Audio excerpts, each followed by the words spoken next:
Hello, everybody. So Hi, everybody. I'm going to go over to Facebook and share all the places we need to I'm share. on it.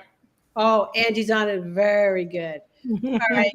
So Angie took control because she didn't think any of us were going to actually show up today. I mean, rude.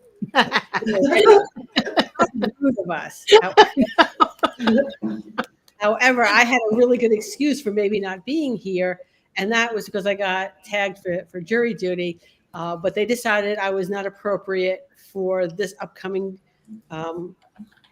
trial, and I will try again on next Monday because it's a 2-week deal. But so here I am.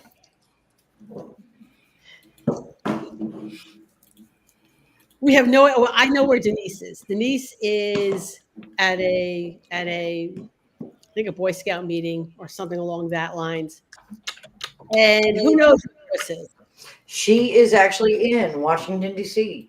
And she said, I can be there, but I'll go to the supermarket later. And she's in Washington, D.C. And I said, please go to the supermarket while it's light out. Right. Put your ID back to that hotel, lock your door, and stay in there. Hi, Kayla. And so that's why Chris is not here, because I told her not to be here because priorities, safety above all else. In the salon, out of the salon, that's my thing. So, All right. Usually we ask, if anyone has a topic, we would love to discuss it. So the topic that was brought forth initially was from Anita, who thought we should discuss the whole thing surrounding the lawsuit with the matted doodle. However, Denise wanted to be part of that conversation. Since she's not here, we're going to be doing that next week. And maybe I'll be here next week, depending on whether or not I get jury duty or not. So we have a very special guest tonight. You'll notice right here we have Heather Hudson. And so the topic for tonight is Styling with the Masters, which is the summit that will be on Positive Ed this Sunday, coming Sunday and Monday. And it starts out with Terry DiMarino structure class, because structure is the basis for everything. So that's a really good place to start. And I know some of you are singing right now in your head when I said very good place to start. And then after that is Shade and Tubes for 4 hours with Bichons. And then on Monday, we have an amazing lineup. We have Amy Hendren with Just Another Flat Work Monday. Come on, I know you sang that. And then we have Vanessa Donovan. She's doing Norwich. And then we have Heather with Balding and Blending. And then we have Lauren Mosquita, and she's doing a Sealy. And then we have Catherine Roldan with Soft Coated Wheaton. So tell us a little bit about your class without giving away the class. Yeah, so basically we're going to go from, balding has always been really controversial in the hand stripping community. Some people love it, some people hate it, some people have no idea what it is. So basically we're going to start with the basics in terms of how you do it, when you do it, why you do it, all of those things, as well as what breeds do we do it on and what breeds do we not typically do it on? Because it's definitely a technique that isn't for every dog or every person. So we'll kind of be going from A to B, going through every step of the way from that. That sounds really good. Yeah. And that's something that was even controversial back when I started. Mm. That was Mhm. There was a kerfluffle Mhm. in It's my still first one. something that gets quite a bit of attention in the grooming Oh, groups for the sure. Anytime someone humanity of it. posts a bald picture. And so we will go over, kind of the ethics of that too, in terms of, does it hurt them? When is it bad to do? When is it good to do as well? Because obviously, with every grooming technique we have, there's safety protocols in place, and we have to know what we're doing and when we're doing it. So, Yep, and it was just it was a 2-year-old dog that had come in, um, and they just then decided they wanted to show the dog.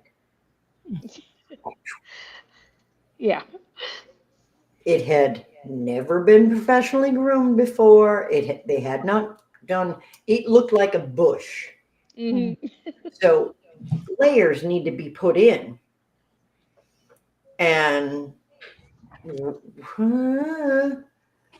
and so yeah, it was a wire fox terrier, and it looked like a wire fox terrier when she was done, but it certainly did. It looked like a muppet when the dog walked in the door. It was like, and I was new still at the time, and I had, like, she gave me the book to take home, Sam Cole's book, and she was quizzing me on my breeds, and she's like, "What breed is that?" And I'm like, Come here. "I The don't know. dog kind. Is is it a mix?" We didn't really even get mixes that much back then. They were few and far between. We maybe Yeah, had not like today. True. no, we maybe had like 5 or 6, and we did like 30 dogs a day Mhm. because there were so many people. And she's like, "So what's that?" I'm like, and I was doing really good. Like, I knew all the ones as they came in. I'm like, "Oh, that's a Borzoi, and that's a Greyhound, and that's an Afghan, and that's a Cocker Spaniel, and that's an English Cocker." And because of this, and I don't know what that is. No, it's a Benji dog. I don't know. It's The one with something. 4 legs. Yeah. Yeah. So Oh yeah. yeah, so that Yeah, was well, and it's interesting because I mean, there's techniques that we use both on pet dogs and on show dogs. So, but they're used in totally different ways, So, the your outcome is kind of different, like what you're trying to get out of it, but you're using the same technique. So yep, it's really interesting to kind of understand, things you can use in the salon, and then things that we use on show dogs as well. So there's kind of two areas that we use these techniques. So. yeah, and Mm. blending Yeah, into that took me a long time to get that right. yeah. Well, and a big part, I think, the whole basis of balding, growing out, staging a coat, blending a coat, it's all about just understanding what hand stripping entails, what you're trying to do, and what you're working with. So, I mean, it's all very similar things. It's just, they're different steps of the same process, basically. And so just understanding what gets you there and what you're trying to do. So, I think one of the most important things that people don't consider, people who are not in the hand stripping world, is that it's really done for the health of the animal. Yep. The structure of their hair is such that the new hair doesn't push the old hair out, and we bred them that way. We wanted a coarse coat, so they grow in next to each other, and then if it continues, it can actually kill the follicle or kill the structure of the growing part of the follicle, and that hair will become soft and dilute. So it's not a matter of just beauty, it's a matter of the mechanism itself of the skin and how it spreads oil across the body. It's for the health of the dog. yeah, and Yep. I think a lot of people see it like because it is harsh, like to see a picture of a balded terrier, it can be very startling. But at the end of the day, that's what their coats were designed for. Mhm. And so you're not hurting them. You're actually helping the coat. And so it's really, even though it's startling to see, and obviously if we're doing this to pets, we have to be very communicative with the owner and let them set that expectation, because it can be startling to see if they don't know it's coming. But it is something that is done for the health of the skin ultimately in the long run, and really is what their coat is designed to do. So, Yeah. So the little Muppet dog that came in that turned into a wire fox, she did actually maintain it, and she did show that dog, and she finished that dog. Oh, Oh, wow. wow. That's awesome. So underneath all that little Muppetry was actually a beautiful dog. And so the salon rule at the time was, if you're going to have a hand strip dog, we need to see you every 2 weeks. Hmm. Mm. That's That's it. fair. Hmm. Every 2 weeks, you must come in. Yeah. And if at any point you do not come in, bye. Hmm. I'm not doing it anymore. Hmm. So That's that fair, because that's a lot to put the dog through, put your wrist through. To what end, right. ultimately? And all of them did. They all came, but we had all of the full coated Afghans on a 2 week schedule. We had all of the full coated Cocker Spaniels on a two-week schedule. We had the Comendores. They were on a 2 week schedule. Like, all of these dogs were on a 2 week schedule. And so that was just, Yeah, and you just have to set that expectation from the get-go. yeah, I mean, and if they're not open to that, it's not your client. right. That's okay. But and I had the similar rules in my salon in terms of hand strips. I had very strict rules about frequency, depending even just from breed to breed and things like that, Mhm. because all the breeds grow different and need Yeah. different things. And so, yeah, I mean, they just turn into a pet client instead of a show yeah. client. Yeah, and I mean, and That's if they want to come less frequently, like I don't strip that. So then we have a conversation on, do you want a clipped trim or not? And we kind of go through all the what that entails and what that yeah. means, and I don't restore coats that I've clipped. So like, if we're gonna have a long discussion before I clip a coat on if you understand that this is the future of your dog, because I just, in a lot of instances, I don't think it's fair to bring the coats back on a lot of dogs. It's a lot on the dog, and so I think it's a decision that should be made with a lot of thought before you start clipping a terrier. Oh So I yeah. have a question. When is it that you decide that the dog is old enough or older that you know that hand stripping is no longer an option? What are your I criteria? I typically, I mean, there's not a set age. It's more just the dog, because like I've had border terriers that I've stripped until they were like 13, 14 years old. Because, well, first of all, border terriers are quite easy to strip. I mean, Super even if easy, they come right? in blown, it's not a lot on the It's dog, those fox terriers Exactly. So that really it's one are of those hard. things, like, I find with border terriers, like I can strip them their whole lives and we like almost never run into a problem. Now, I They're did like have stripping a bunny. They're like yeah. plucking a bunny. It's border terriers and bunny plucking are like, Mhm. it's the same. Yeah, I mean, the dogs where the coat comes out super easy, like Irish is also, I find, like the coat comes out really easy. It's not like, it's just not really a burden on the dog, or, and especially if they've been having it done their whole life. Now, like when you get into your other long-legged terriers, like your wire fox, your Lakelands, your, like Schnauzers, all those breeds that kind of, they're harder to pull. I had a Norwich that we ended up stopping stripping just because she just couldn't handle it anymore. It was hard for her to stand. It was hard for her to get through the whole groom. And it eventually just became, she was so old, the owner just wanted her to be comfortable. And, Sure. it was at that point. But I think the second you start to like notice, I mean, we all know like it's the same as like at what point you stop shaving a poodle's feet, Mhm. and we've all been there too, where it's like, Mhm. it's just not worth the look is nice, but it's not worth putting the dog through that if they can't hold their leg up that long or whatever. You kind of have to evaluate the dog in front of you and say like, is what I'm doing fair to the dog? And is it worth it? Is it worth the struggle? And everybody hates it all the way around just for a look. Yeah. And I mean, Yeah. even though obviously we all know stripping is healthier for the skin on terriers, at what age does that become less of an issue? I mean, it's just like you have to balance, like, at what age are dentals not as important as not putting your dog under anesthesia, Yeah. because there's So that what I'm hearing is threshold, there are you know. criteria, but it's on a per Yes. dog basis. Yes, Yeah. it's for sure on a per dog basis. And I will say, like, I have had certain breeds in particular that can go their whole lives stripped. And there are other breeds that I don't think I've ever gone the whole life on, just because it takes a lot more out of the dog.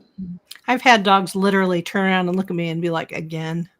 Yeah. And I'm like, all right, today's the day. We're not doing it. We're not doing it anymore. They just are like, we're done here. It's so Well, and also sad. how they're trained too, because like all my Irish Terriers were trained to lay down on the table, and they just laid there. And so that's easy, even on an older dog, they can just lay there. But if Sure. the dog's not trained to do that, and they're not comfortable doing that, and they're having to stand the whole time, it's a long process. And so on Sure. an old dog that's having to stand the whole time, that can be tricky. And I also want to make a point of that learning the proper way to hand strip is going to make a difference between yeah. whether or not you should be doing it yourself. Yeah. Because when I first learned, all right, and I didn't have anyone teach me. It was literally pull out the book, read the book. Okay. So when I started getting wrist pain, it was something that I wasn't going to do anymore, because you know what? It hurt. But obviously I was doing it incorrectly. Yeah. Mhm. See, what you needed was a teeny tiny angry Irish, angry Russian giant schnauzer breeder who hit you with her. See, I had a stripping knife. She had a stripping knife. And anytime I bent my wrist, she'd go, whack, stop that. And it's like, oh, okay. She was maybe 4'10". And anytime I broke that wrist, I'd get the whack. And it's like, and she didn't talk. She only yelled. Yeah. Uh-oh. I think we lost Heather. Am I here? Sorry. You're back. Yeah. And she, to this day, anytime I see a schnauzer of any kind, I can hear her in the back of my mind saying, Angie, inside elbow, Angie, inside elbow. And it's like, that was 25 years ago. God bless her, may she rest in peace. She passed about 15 years ago. But you No, she didn't. She's still in there. in there. And I'm not the only groomer she taught either. And so I would go every week, and we would groom like 13 giant schnauzers. Jeez. Oh, it makes me That's cry brutal. right now. Holy And cow. for free. I did this to learn. Yeah. And there was a lot of hitting, not A lot of it. me. And but I learned. And all she did was yell. She never spoke. And just because we're all educators here, I just want to point out that is not the best way to teach somebody. But wait a minute, Mary. It works. It's not the recommended technique. Well, now listen, I went to a Catholic high school with Sister Marie Thekla, and you're asking me why I remember her after probably, I don't know, 50 years. Okay. It's because Sister Marie Thekla would beat the crap out of you. Yeah. Right. Yeah. Well, hey, Anita, don't worry about it. We are going to discuss that topic next week, because Denise wants to be part of it, and she's not here tonight. So we got another topic that we're discussing now, and you're going to have to go back and watch it from the beginning, and it's all I have to do. All I have to say about that. And here's another thing I want to say. Since Angie has taken over Positive Ed, she's done something that I really like. Okay. And I give her credit, because I initially started to do it, but it was so much work on my part, I gave up on it. And so she's giving out, if you take a test, okay, so some of the workshops have tests. You take the test, you pass the test, You get your certificate immediately, not 6 weeks from now, Nope. not 2 months from now. Right. You won't have to hound anybody. Nope. You'll get it immediately. Yep. And so whatever people ask, well, I don't go by my given name. I use this name. And that's fine. You just change your username in the profile, and that's the name that'll be on the certificate because that's the name it automatically puts on there. So this Styling with the Masters has 3 certificates in 2 days. There's the structure certificate, the Bichon certificate, and the terrier certificate. So it's 3 separate certificates that you can earn in one summit. And That's awesome. so much information.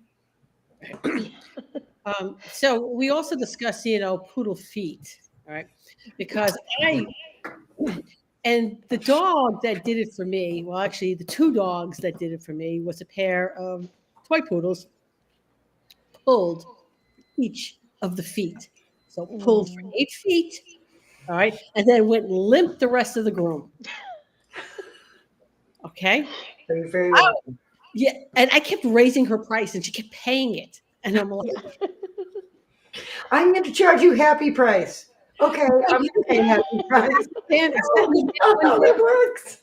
sat in the This is van- a punishment. Oh, $10 more? Yeah, and I was raising it $10 every groom that I was there, and she was still paying it. And I sat in the van one day, and I had gotten up. So understand, this is probably what 2000 and I don't know 7. I was up to $500 per dog. All right, and I wasn't. And She'd definitely gone through a few groomers then. She's still paying that. I'm not. I don't have a happy price. There's no happy price here. But what I did after I got rid of her was that I went to all my other poodles and I said, "Listen, my wrists are shot. I can't do the shaved feet on it. The best I can do is I can run a 10 over the foot." And you know what? Nobody gave me a hard time over it. Mm-hmm. Yeah.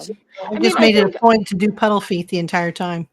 It's in the direction of the foot. It's with a 10 or a 4. And then you fluff it up and trim it and ta-da.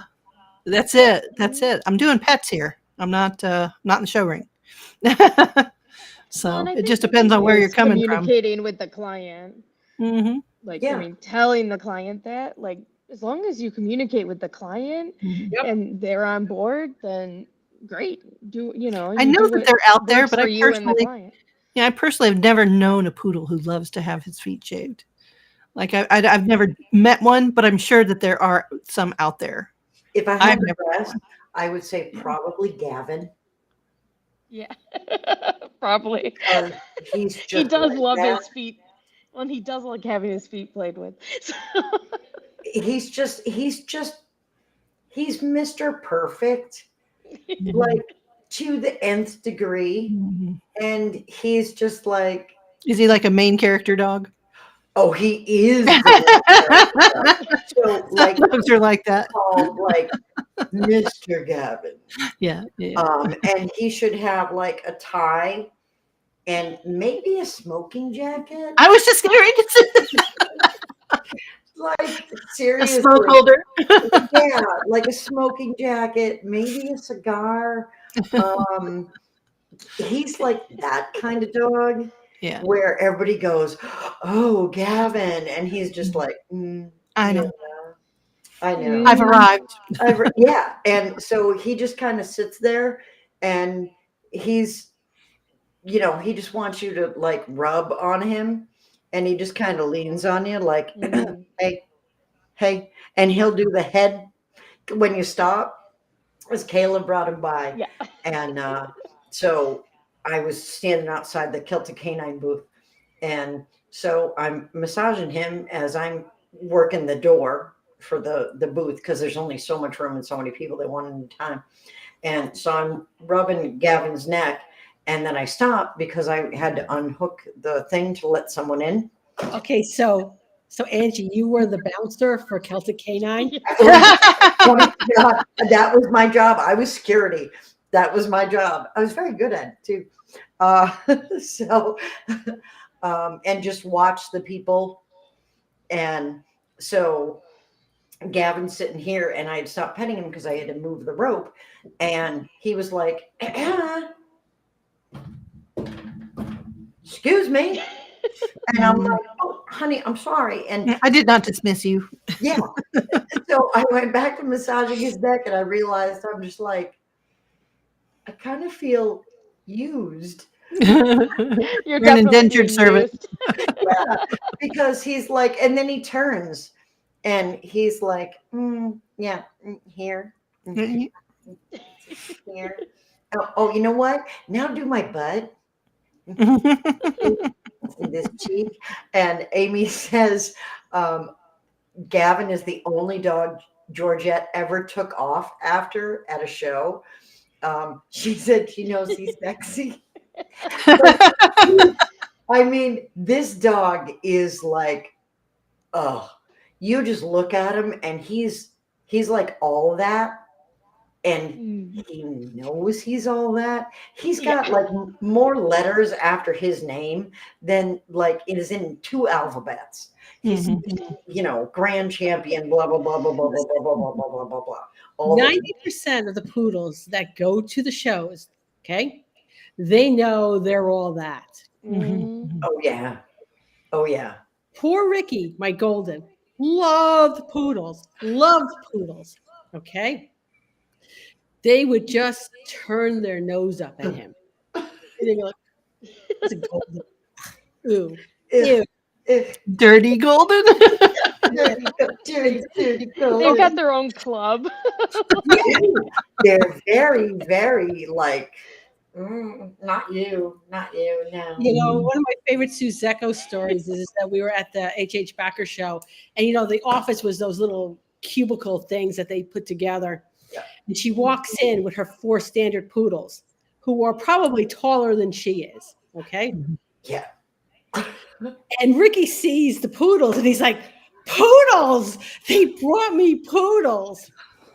And he's trying to get at them, and the poodles are like, ew. And they had poor Sue smushed up against the wall of that cubicle that I thought. Don't let it touch me. Don't let it touch me. He's unwashed. Oh, he's not of our curly kind. Get it away. Shoot. Poor thing. Yeah, so I'm gonna say most of those poodles there was a couple of poodles that would play with him. Lori Craig had some fun poodles that would play with Ricky and then with Spirit. And Dawn Onboy's Pearl also was very good to Ricky, but everybody else was like, ew. It was just chopped liver. Poor thing. Not even. They literally, you would see them turn their backs to him. They were in the Mean Girls Club. They were in the Mean Girls Club. For sure. I have to say, Jazzy did get a better reception from the poodles. But Well, she's she's also just that puppy. cute. So Gavin was like, she's kind of little, but okay, I'll boop you on the nose. Okay. Monica King's dog, Audrey, loved her. She was like, she's for me. And I'm like, keep her. But you can like play with her. And they had a great time. But Glitter Girl, that's what I call Audrey. Glitter Girl is lovely. She's a really nice dog. And she thought she was great. So a few of the poodles did make friends with her. But she was so little. I mean, at the time she was 3 pounds. Mm-hmm. So they may have thought she was a mouse. Like, okay. So we're up on our half hour. Okay. Do we have weird animal facts, Angie? We do have weird animal facts. And it's a weird animal.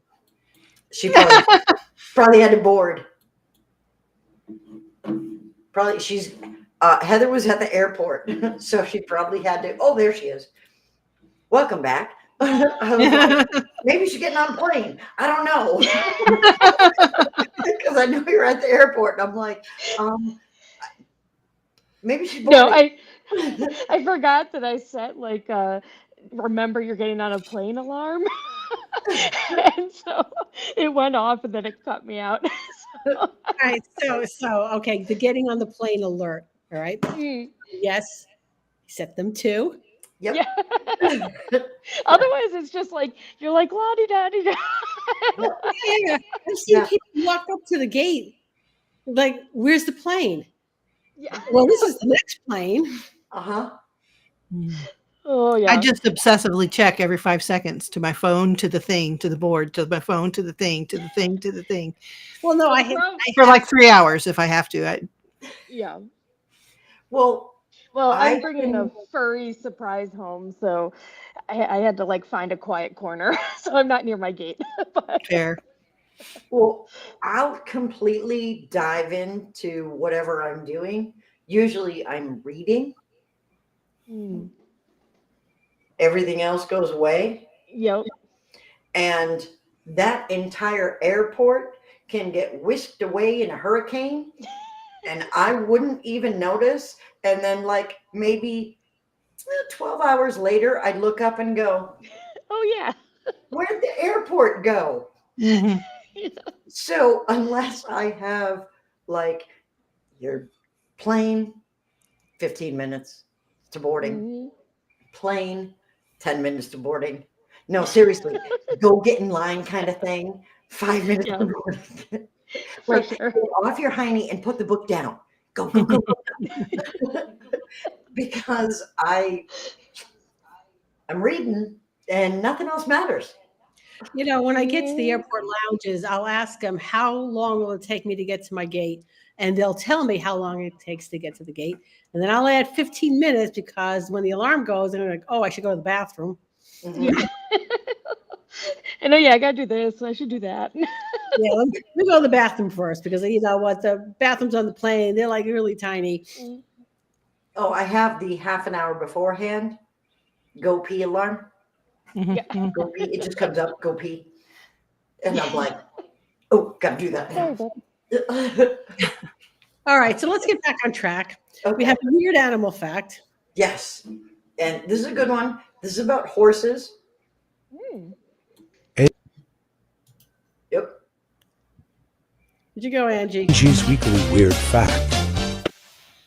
Okay, so horses can't burp or vomit.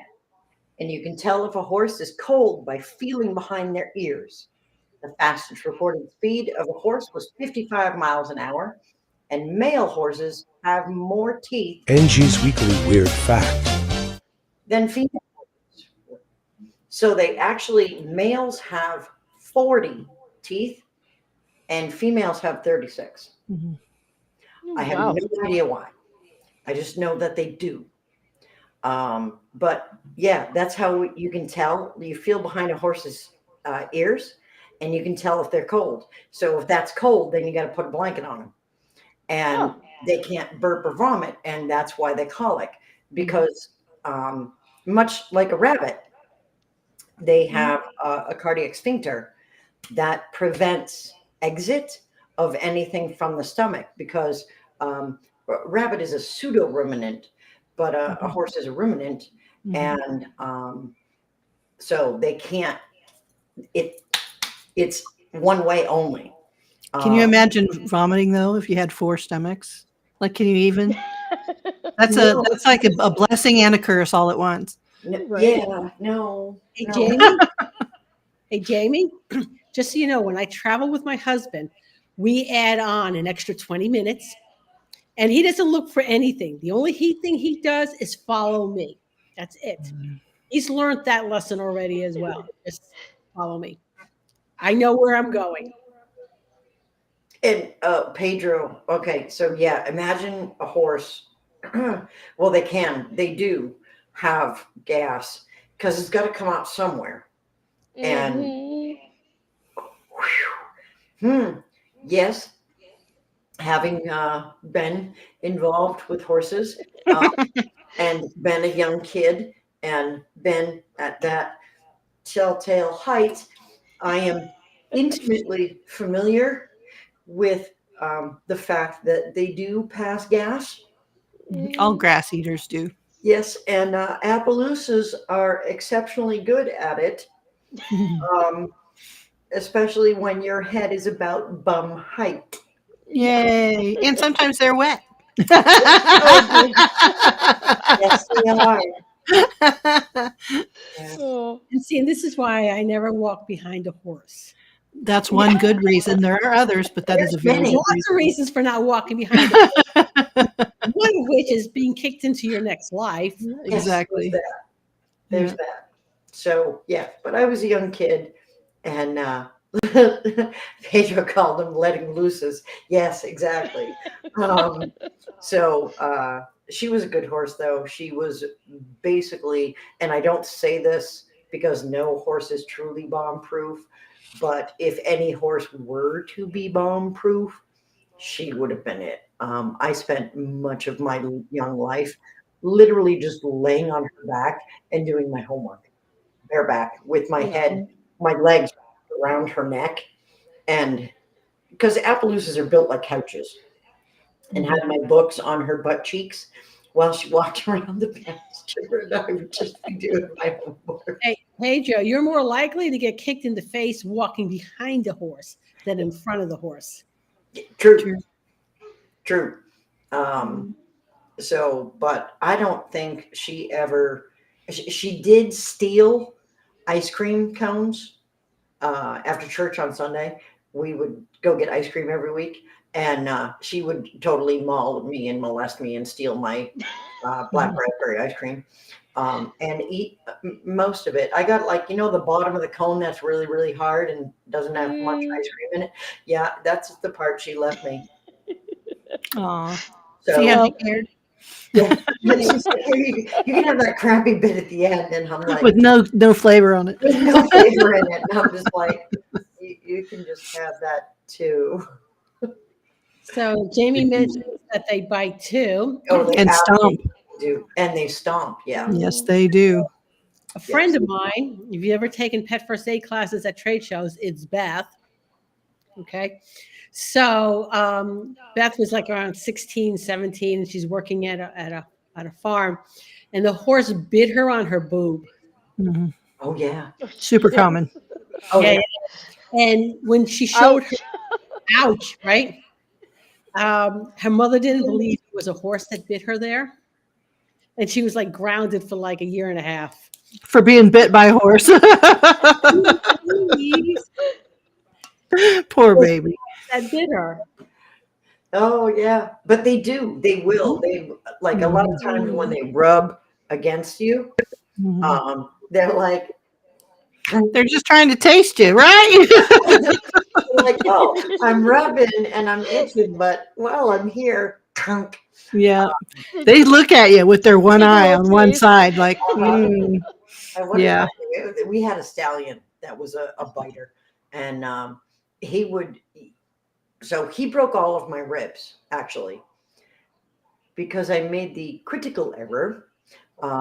My brother he was bucked off of him, and so it was my brother's job to brush him down and make sure he had hay and feed him at night. So, because my brother had a broken arm, I didn't want him to get in trouble for not doing his chores. So I did them for him. And I went in and I, like an idiot, I put the stool in the corner against the wall. Oh God. Yeah, yeah. And anybody that knows anything about horses is just like, how are you Don't do not that. dead? Yeah, so I was 5. oh my And goodness. so I'm brushing down the horse with the curry brush, and he decided to push into me against the wall and roll. Mm. And he broke every rib from my collarbone all the way down. And I started screaming, as you do. As you do.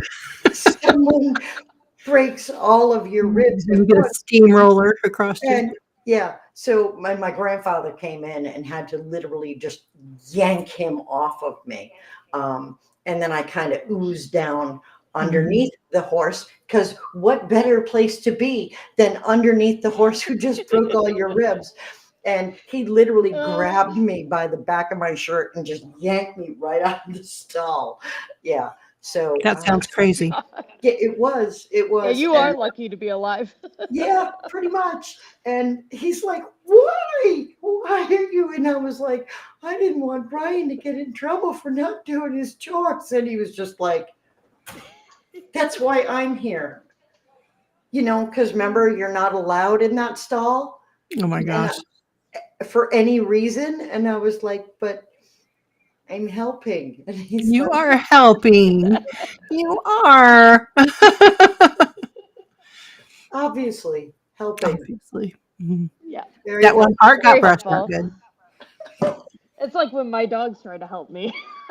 I make things worse. Exactly. It's like so much worse. So instead of a kid with just a broken arm, now they have a child with a broken arm, a 6-year-old with a broken arm, and a 5-year-old with everything broken down the front. Little rag doll. It's just like, oh my God, I am shocked that my grandparents were willing to like even indulge keeping us. I'm surprised they didn't just like drop us off at a fire station and go, we don't know these children. We found them at Sears. They probably thought you wouldn't survive. If we don't do this, they'll die. Yeah. Yeah. So Mary, did I miss the announcement? Which announcement? Not certain. so And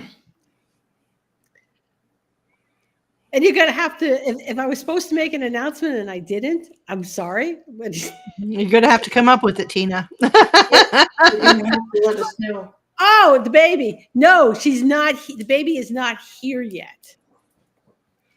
Seriously, Seriously. that kid is taking his sweet time. Yes, he is. What the heck? You know what? I am sure there's someone probably more perturbed than me, and that's my daughter. True. Yeah. Because she's 40 years old and having her first kid. Oh my And God. he's Kill me how now. late? Was that? How late is she? No, she's not late yet. Oh, okay. She's like 6 days. Oh, okay. So yeah, because you never know. It's in this region. They're Yes. not done yet. They're still forming a wing. Yes. No. But this is the one that, again, I have like this much sympathy for her. She was my bad teenager. Oh, yeah. Yeah. She was the one that made you become a groomer, isn't she? Yes, she was. I mean, so I kind of have heard of you have everybody, you know what? If you enjoy my classes, if you enjoy my articles, my blogs, you have her to thank because she aggravated me so much that I answered the help wanted sign at Petco and became a bather. There you go. You're like, I Everything need time happens away for a from this reason. kid. Seriously, I need to get out of this house. Right. Right. So yeah, in a way, that's great. Okay, so Pedro's been having a little conversation here. He was chased by a chicken one time, and he's amending his statement to say he was chased by a T-Rex. Technically, he's not incorrect. No, he's not. And really, only one chicken. That's nothing. I actually, as a kid, I went to a friend's house, and okay, so farming area, as you may have guessed, she had geese, and I got bit on the butt by a goose, and her dad had to come out because I was running around screaming my brains out because there was a goose attached to my butt, and he literally like pressed me down like I was a button and booted the goose off my rear end because it wouldn't let go. Like the more I ran, the harder it grabbed. Mhm. My butt cheek, I couldn't sit down on that cheek for like 2 weeks. It was more purple than Mary's hair. Right, Tina, right. Goose by an actual goose. Yes. That's where the I term should comes make a from. class, Goose Defense 101, $9.95. We had African geese, and they were mean, and they chased All right, everybody so that they page didn't love. 5, a T-Rex attack. No, right. It was a T-Rex attack. I was bitten by a T-Rex on the tushy. Mhm, mhm. You just All wait for them to get close, and you hook your hand on their neck and pick up their fat body, and then throw them in the water. It's that simple. It's that simple if you're not a freaking scared out of your mind 12-year-old that's going, ah. as the That's ghost is true. like- You can't do that. Okay, so ladies, we are now at Oh, okay. Right. or 8:45 your time. Okay. PositiveEd.com. Styling with the Masters is Sunday and Monday. Please join us. It is going to be an amazing show. And, come get your 3 certificates in 2 days. It's worth it. Yeah, don't So miss we'll that. see everybody. We'll see everybody next.